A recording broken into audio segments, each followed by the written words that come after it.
onde que eu vou pra isso? Deixa eu só me localizar pra nós ir na lotérica. Tá, já me localizei. Pai do Senhor, povo de Deus, olha só, hoje o podcast tá diferente. Podcast Testemunha, terceiro episódio. E hoje eu vou falar com o pastor Irinaldo Silva dentro do carro, a caminho do aeroporto, que foi o único período aí, o único tempo. O pastor é muito ocupado, tem seus compromissos e foi o meio de tempo aí que eu consegui para estar gravando esse episódio com ele. Pastor Irinaldo. Pai do Senhor, Pai do Senhor, comigo. aleluia. É um prazer estar aqui com você no seu carro e falando com os nossos internautas. Glória a Jesus. Gente, pastor Irinaldo, para quem não conhece, ele é do Sul, né, pastor? O senhor mora lá em Itajaí? Moro em Itajaí, faço parte da Assembleia de Deus de Camboriú. Na verdade é tudo emendado, né? É tudo junto ali, né? É como se fosse a Grande São Paulo ali, né? Isso. Da minha casa lá para a igreja dá uns 15, 20 minutos de Itajaí para Camboriú. Mas na verdade eu sou filho natural do estado do Rio Grande do Norte, de um lugar chamado Caicó. Ele é nordestino. Às vezes vocês escutam ele falando no meio sotaque nordestino. Mas ele é do Sul? Como assim? Mas o pastor, na verdade, a raiz dele é do Nordeste, né, pastor? Exatamente, mas já moro há 21 anos em Santa Catarina. Morei 11 anos a primeira vez, voltei para pastorear a igreja do Nordeste 10 anos e voltei. E agora dessa vez já passamos de 10 anos, né, em Santa Catarina, essa segunda vez. No total, 21 anos e alguns meses. Glória a Deus. Pastor Irinaldo também é escritor.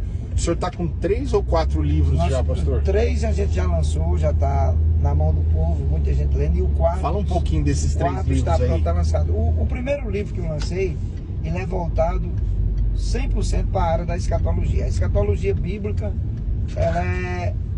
ela é uma matéria da teologia que, graças a Deus, hoje, e os demais internautas, tem sido assim uma fonte de inspiração para muita gente. Que há alguns anos atrás você via poucos professores de escatologia, poucos pastores que falavam sobre escatologia, e hoje Deus tem levantado uma geração, e eu estou entre esses que Deus levantou, mais de 20 anos, quase 30 anos estudando escatologia. Eu fiz, na verdade, um resumo da escatologia. O meu livro, ele tem 106 páginas, e eu abordo uma temática assim relacionada com a nação de Israel. O tema do meu livro é o renascimento de Israel, um sinal do fim. Por que a gente foca nessa temática? No ano 70, um general romano chamado Tito, ele cercou Jerusalém, entrincheirou a cidade por 2 anos e destruiu a cidade para cumprir aquela profecia que Jesus tinha falado, que não ficaria pedra sobre pedra no templo, que não fosse derribado. Então o templo foi destruído, a profecia se cumpriu. A partir do ano 70, literalmente, Israel deixou de ser oficialmente uma nação. Porém, Igor, existem profecias relacionadas às promessas de Deus que ainda se cumprirão sobre Israel. Por isso que está tendo essa guerra aí, toda essa movimentação. A gente sabe que tem o desgaste da guerra. A guerra nunca traz benefício nenhum para a sociedade, vai respingar na população, no civil, nas crianças, nos idosos, nas pessoas. Porém, nós sabemos que Deus tem um controle de toda essa situação. Então Israel está debaixo de uma profecia no capítulo 66, versículo 8 de Isaías. Isaías profetizou há 700 anos antes do nascimento de Cristo, que uma nação renasceria num só dia. Uma nação renasceria num só dia. Exatamente, e foi justamente o que aconteceu. Para vocês terem uma ideia, Israel ficou 1878 anos sem ser uma nação. 1878 anos. Sem ser uma nação. Sem ser uma nação. Um povo disperso, espalhado por alguns lugares do mundo. E qual foi o projeto de Deus? Qual foi a ferramenta que Deus usou para trazer Israel de volta como uma nação? Para vocês terem uma ideia, quando terminou a Segunda Guerra Mundial, o assunto que permeava entre as nações, entre os chefes de Estado, entre os presidentes, era o retorno de uma outra guerra, a Terceira Guerra Mundial. Era o que todo mundo achava que ia acontecer, que todo mundo pensava devido ao caos que ficou, a sensação de medo. E naquela época existia um presidente dos Estados Unidos chamado Franklin Roosevelt. Estou falando de um assunto que se você der um Google, você vai ver tudo que eu estou falando aqui. Esse Franklin Roosevelt, em meados de 1930 e pouco, quando terminou a guerra, ele teve uma ideia. já era o ano 1945, ele teve uma ideia. Qual foi a ideia do Franklin Roosevelt? Ele disse: eu vou criar uma associação de países, porque quando, vamos usar uma linguagem aqui bem clássica, quando estourar ou acontecer a Terceira Guerra Mundial, nós estaremos unidos através de acordo diplomático, e ficará mais fácil um tratado de paz. Essa era a ideia dele. E ele cria essa associação de países, inclusive o Brasil foi convidado. E que a associação de países é essa? A ONU. A ONU foi criada em 24 de outubro de 1945 em um lugar chamado São Francisco da Califórnia. É bem verdade que hoje a sede da ONU está em Nova York, mas ela foi criada 24 de outubro de 1945, o martelo foi batido, e não foram muitos países que se associaram. Tá? Sim, sim. Quando os representantes legais de Israel, vários rabinos judeus, souberam da criação da ONU, eles migraram para os Estados Unidos, apresentando documentos legais, fazendo uma reivindicação deles voltarem a ser uma nação. Ser uma nação. E um brasileiro chamado Oswaldo Aranha, que é um gaúcho, o Oswaldo Aranha, ele pega a costa de Israel, levanta toda a documentação, e quando é dia 14 de maio de 1948, o martelo é batido e a ONU sancionou uma lei dando direito de Israel ser uma nação. 1948. Dia 14 de maio de 1948. 43 anos depois da criação da ONU. Exatamente. E quando fazia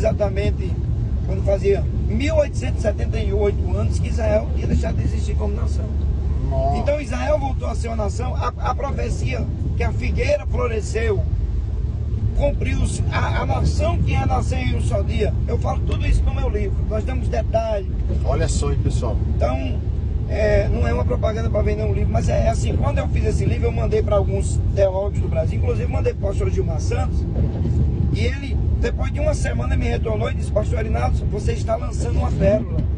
Porque eu sintetizei, eu simplifiquei, porque existem pessoas hoje que não gostam de leituras longas, então eu peguei, fiz um resumo, chamamos de simplificar, e simplificamos o assunto de forma didática e uma forma compreensível.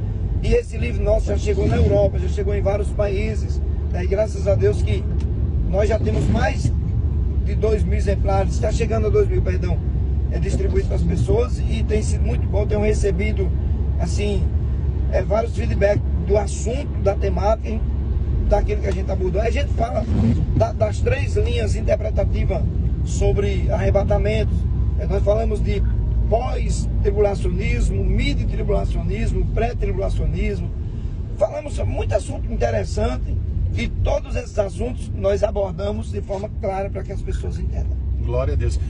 Uma curiosidade que o senhor aproveitando que o senhor é um especialista em escatologia, de todas as profecias que existem na Bíblia, o senhor tem uma ideia aí do que ainda falta se cumprir para que de fato não haja mais nada a se esperar a não ser a volta de Cristo? Existe alguma coisa ainda? Não, ainda precisa se cumprir isso aqui, para que depois disso não haja nada, e aí é só a volta de Cristo. Irmão Igor, eu acho assim, na minha opinião, como estudante da Bíblia, nós não somos detentores de verdades firmadas em nossas opiniões. Positivo. Todo professor de qualquer matéria da Bíblia, que seja escatologia ou temática, a gente não pode ter uma opinião exclusivista. Ou seja, eu acho que seja assim, nós não podemos interpretar em forma de achismo qualquer profecia relacionada às Escrituras. Tanto que a Bíblia diz que em Deuteronômio 29, que as coisas reveladas são para nós e para nossos filhos, as ocultas para Deus. Eu acho, na minha forma de interpretar e estudar a escatologia, o renascimento de Israel é uma profecia muito, muito atual. Porque assim, nós acreditamos, dentro da linguagem pré-tribulacionismo, dentro da interpretação pré-tribulacionista, nós acreditamos no arrebatamento secreto da igreja. Enquanto o pós-tribulacionismo e o mito não acreditam. Nós acreditamos, e para acontecer o arrebatamento secreto, Israel precisava estar restaurada como nação. Positivo. Por quê? Porque depois do arrebatamento, dentro da ideia pré-tribulacionista, nós acreditamos dos 7 anos em que haverá a festa das bodas do Cordeiro, baseado em Apocalipse 19, versículo 7 e seguir, e também o tribunal de Cristo, segundo Coríntios capítulo 5, versículo 10, a Bíblia diz que vamos comparecer diante do tribunal de Cristo para recebermos o galardão pelos serviços prestados ao Senhor. Então, isso vai acontecer, a terra vai passar pelo período da grande tribulação, os juízos da ira de Deus, as taças da ira de Deus vão se cumprir, porque às vezes as pessoas elas confundem muito a questão de profecias que estão apontando para o período da grande tribulação, para coisas que estão acontecendo hoje. Então nós não podemos interpretar ao nosso bel prazer que coisas que estão acontecendo hoje a grande tribulação. Eu vejo alguns comentários em redes sociais, já estamos na grande tribulação. E não estamos. Nós não estamos, gente, na grande tribulação. A grande tribulação só vai começar com o arrebatamento da igreja. E alguém diz, pastor, mas o senhor tem certeza absoluta? Eu tenho 3 textos na Bíblia, Igor, que me dá direito de defender o arrebatamento da igreja. Primeiro, Atos capítulo 1, versículo 9 ao 11, quando Jesus foi assunto ao céu, ele está com os discípulos e os apóstolos no Monte das Oliveiras, e ele é assunto ao céu, e o povo fica olhando se ia sair uma nuvem do meio assim, e eles voltavam a ver Jesus, e aparecem 2 anjos e dizem para eles, varões galileus, porque estão olhando para o alto, se esse Jesus que dentre vós subiu ao céu, da forma que ele subiu, ele vai voltar. Então nós temos uma base bíblica para garantir a volta de Cristo. Nós temos mais 2 textos que usamos dentro da linguagem pré-tribulacionista. Um está em 1 Tessalonicenses 4, 13 ao 18, que Paulo deixa claro dizendo assim, não sejais ignorantes acerca dos que já dormem, dos que morreram em Cristo, como os demais que não têm esperança. Aí ele diz assim, ó, se nós cremos que Cristo morreu e ressuscitou, nós cremos que na sua vinda ele trará consigo os que morreram nele. Aleluia. Então no arrebatamento da igreja, Cristo vai trazer todos os que morreram nele. Isso é bíblico, está claro e evidente que isso vai acontecer. Porque o que é que Paulo diz, não seja ignorante? Porque havia muita ignorância com respeito à interpretação. Excelente é isso. É isso. Outro texto que é muito conhecido, 1 Coríntios. Vou só perguntar onde que tem uma lotérica aqui, pastor. Tá, no meio do vídeo aqui. Tá. Minha amiga. Vou perguntar aqui. Ô chefe, você sabe onde tem uma lotérica aqui perto? Dentro do Toninho. Perfeito, obrigado. Então, pronto, nós temos um outro texto, em 1 Coríntios 15, 51 a 53, Paulo disse assim, eis que eu vos digo um mistério, nem todos dormiremos. Ele troca a palavra morte por dormir, nem todos morreremos. Aí ele diz assim, no momento não abrir piscar de olho. Aí ele vai falar da outra trombeta, da trombeta de Deus. Ele diz assim, se faz necessário que aquilo que é mortal se revista da imortalidade do nosso corpo, o que é corruptível se revista da incorruptibilidade do nosso corpo. No momento não abrir piscar de olho, o arrebatamento da igreja, o rapto da igreja, que até algumas pessoas zombam que não vai acontecer, que é uma invenção de alguma linha interpretativa da Bíblia, mas não é, gente, está o texto. 1 Coríntios 15, 51, 53, no momento não abrir piscar de olho, diante do toque da última trombeta, os que morreram em Cristo ressuscitarão primeiro, depois nós os vivos seremos transformados. Estou falando de Bíblia.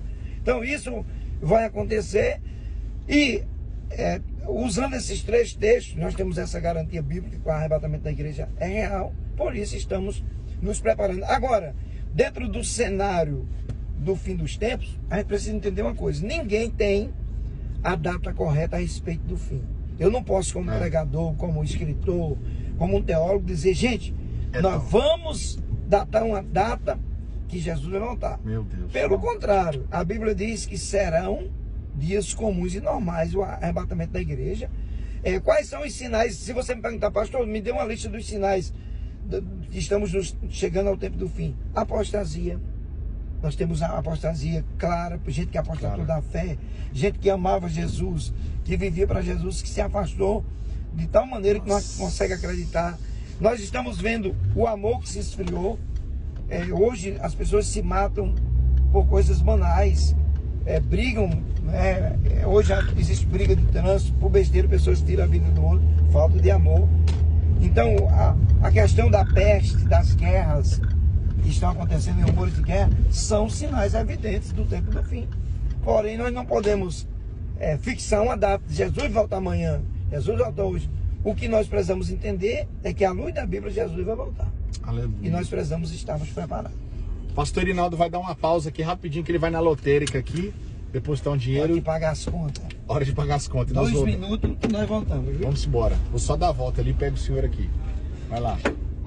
Estamos aqui do lado do aeroporto, onde o pastor Irinaldo vai pegar o avião para ir para casa, para ir para o sul. E que bênção. Como é bom saber das coisas dos últimos tempos. Saber sobre escatologia, sobre a volta de Cristo. Isso faz com que nos venha um temor e um desejo de estarmos junto com Jesus o quanto antes. Afinal, as coisas dessa vida já é do maligno, o amor já tem se esfriado, as coisas já têm sido escancarado de que a tendência é piorar.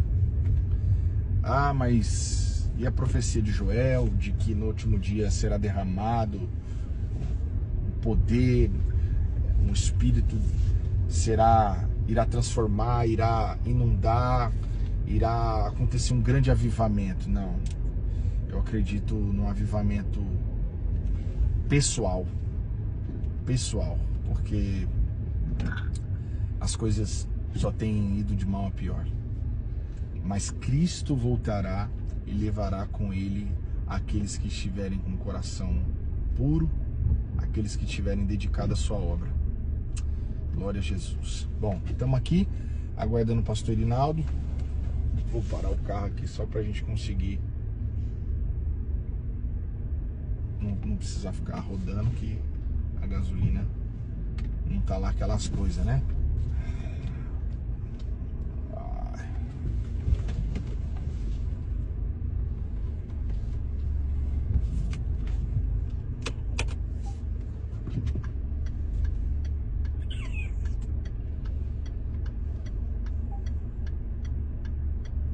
Pronto, o pastor Irinaldo já tá voltando. E aí nós já vamos comer alguma coisa agora. Deixa eu ajeitar aqui mais um pouquinho. Aleluia! Já chegamos, gente. Pastor Irinaldo já tá de volta. Estamos de volta aí com a nossa conversa sobre escatologia. Pastor, para dar ênfase aqui no que eu disse agora que o senhor estava fora do carro. Sim. Eu acredito num avivamento pessoal para os últimos dias e não num avivamento coletivo. Aqui é contramão. Aqui é contramão, a saída pelo outro lado. Que coisa maravilhosa, hein? A gente vai conversando. Eu acho que é a saída lá. O senhor acredita hoje num avivamento coletivo ou naquele avivamento pessoal? Porque por se aumentar a iniquidade, o amor de muitos se esfriaria. Então, assim, aqueles que buscarem mesmo um avivamento pessoal para a tua alma, para ser salvo, de fato, esse na volta de Cristo será salvo. O senhor acredita nesse avivamento pessoal ou em algo coletivo, como aconteceu em Rua Azusa, por exemplo? Igor, essa é uma pergunta até de difícil resposta. Eu vou explicar por quê. Existem várias opiniões, teologicamente falando. Existem vários teólogos que não acreditam que haverá um avivamento grandioso no tempo do fim, até porque estão baseados nessa questão da apostasia, do esfriamento do amor. Eu já vi alguns teólogos que eu acompanho, que são homens que têm muita credibilidade na área interpretativa bíblica, e eles dizem isso com relação a essa questão. Eles dizem que não haverá um avivamento igual o avivamento da Rua Azusa e de outros mais. Porém, nós não podemos ser juiz dessas coisas. Positivo. Né? Porque não existe um texto bíblico me dizendo que vai haver ou que não vai haver. Então, uma coisa muito pessoal. Eu volto a usar um texto de Deuteronômio 29:29. Está revelado, para nós e para nossos filhos. Não está revelado na Bíblia, eu não posso acrescentar. Eu prefiro fazer uma exegese exata do texto e dizer o que o texto diz, do que criar uma falsa esperança ou trazer uma falsa informação dentro da interpretação dele. Então, O que eu acho, agora eu vou falar como teólogo, como estudante da Bíblia, na minha opinião, Deus tem um poder soberano e pode inundar uma cidade, um país com graça. Sim. Deus tem o domínio. Se Deus Sim. quiser fazer isso, ninguém pode impedir. Sim. Tem o outro lado da questão. As profecias bíblicas nos apontam de que o amor esfriou, haverá apostasia. Eu não tenho nenhum texto bíblico me dando uma garantia que nos momentos que estiver acontecendo, quando vai acontecer o arrebatamento da igreja, vai haver um avivamento. Eu não tenho nenhum texto bíblico que me dá essa garantia, sabe? Sim.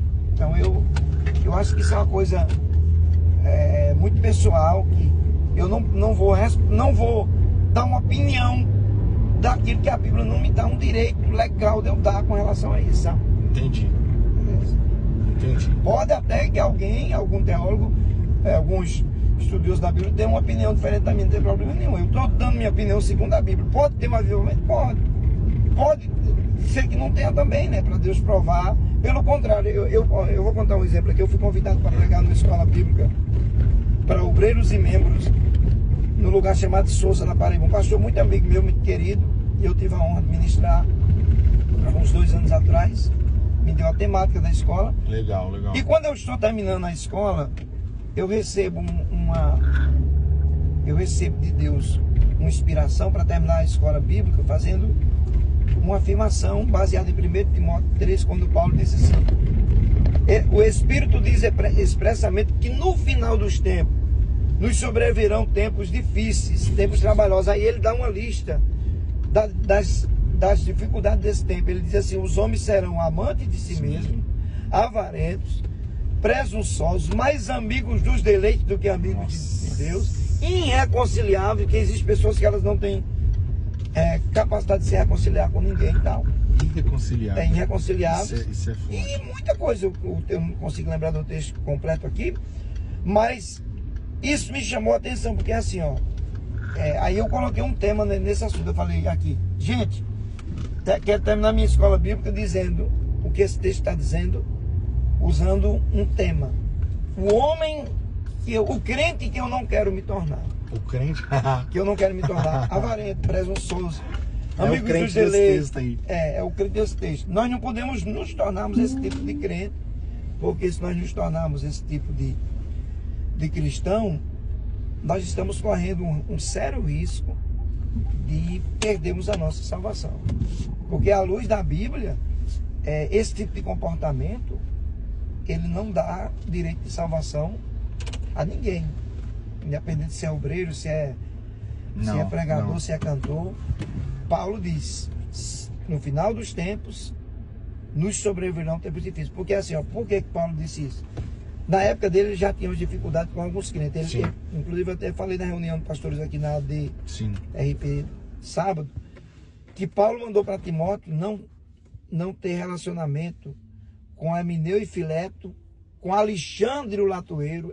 Naquela época, os crentes que serviram no ministério de Cristo com Paulo, que se afastaram, que viraram a sua forma mudar a sua forma de servir a Deus para servir as suas ideias, as suas concupiscências naquela época. Aí Paulo enfatiza dizendo: no final dos tempos sobrevirão tempos trabalhosos. É difícil você lidar com uma pessoa irreconciliável, com uma pessoa que você está ensinando para ela os ditames das Escrituras e ela está refutando tudo aquilo que você está ensinando. Essa pessoa não tem comunhão com Deus, não tem comunhão com o próximo, né? Não tem comunhão com a igreja. Eu falei na reunião aqui de pastores sobre um obreiro aprovado por Cristo, e eu falei de 4 características de um obreiro aprovado, de um crente aprovado. Primeira característica de alguém que é aprovado: ele é servo, ele está disponível para servir. Evangelho é serviço. A Bíblia diz em João 12, 26, Jesus disse: aquele que me segue, me sirva, porque quem me servir, meu Pai honrará. Não é quem me seguir. Seguir, todo mundo pode seguir Jesus. Agora, servir emprega tempo. Exemplo, o Igor foi me pegar lá na casa do pastor Rony, está me trazendo no aeroporto para pegar meu voo. Ele está me prestando um serviço, ele está me servindo, tá? sem nenhum interesse, usando só o vínculo da amizade e da fé cristã. Porque ele não faz isso só comigo. Agora o pastor Rony vai fazer uma viagem missionária, ele chegou lá com uma caixa cheia de doações para levar para o campo missionário. Isso é serviço. E nós vamos encontrar na Bíblia muita gente servindo, inclusive no capítulo 8 de Lucas. O Lucas destaca o nome de uma mulher chamada Joana, que era esposa do procurador de Herodes na época, chamado Cusa. E a Bíblia diz que ela, apesar de toda a sua riqueza, mas ela servia a Jesus com os seus recursos, e outras mulheres ricas também serviam. Ela influenciou, porque o serviço cristão é isso, você influencia. Agora, uma pessoa que não está servindo a obra, servindo no reino, ele tem poder de influenciar alguém para servir? Não tem. Então, por isso que Paulo disse que os homens irreconciliáveis, amantes de si mesmo. E existe, gente, não se escandalize com o que eu vou dizer aqui para vocês, existe dentro da igreja hoje, nos templos, pessoas que são amantes de si mesmas. Elas são avarentas, elas não pensam em ninguém.